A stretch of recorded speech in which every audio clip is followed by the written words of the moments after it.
আসসালামু আলাইকুম বন্ধুরা, আজকে আমি আপনাদের জন্য সুন্দর বিউটিফুল প্লাজো বটম ডিজাইনটি শেয়ার করছি। তো এই জন্য প্রথমে আমি 6 ইঞ্চি চওড়া একটা কাপড় নিয়ে নিয়েছি।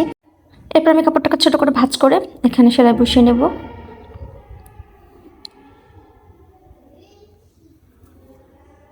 তো আমি অল্প একটু পরিমাণ কাপড় গ্যাপ রেখে রেখে সেলাইগুলো দেব পুরো কাপড় জুড়ে।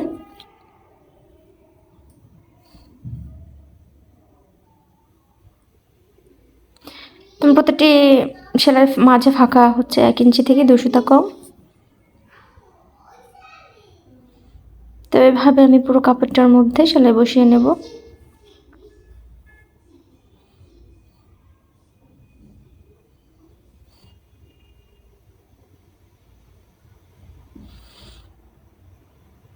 তো এখন আমি সেলাই কমপ্লিট হওয়ার পর যতটুকু আমাদের চওড়া হয়েছে সেম পরিমাণের একটা কাপড় নিয়েছি, নিয়ে ওই কাপড়টার উপরে সেলাই করা কাপড়টাকে উল্টো সাইডে রেখে প্রথমে একটা সোজা সেলাই বসিয়ে নেব।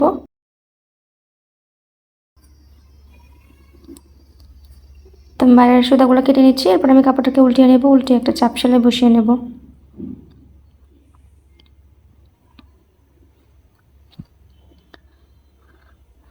তো এখন আমি কাপড়টাকে একসাথে করে উপর থেকে আরও একটা সেলাই বসিয়ে নেব।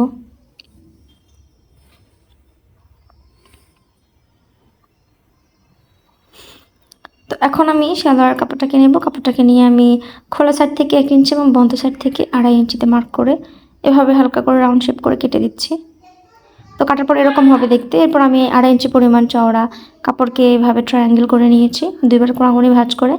তো এভাবে আমি একটার পর একটা সাজিয়ে রেখে সেলাই বসাবো।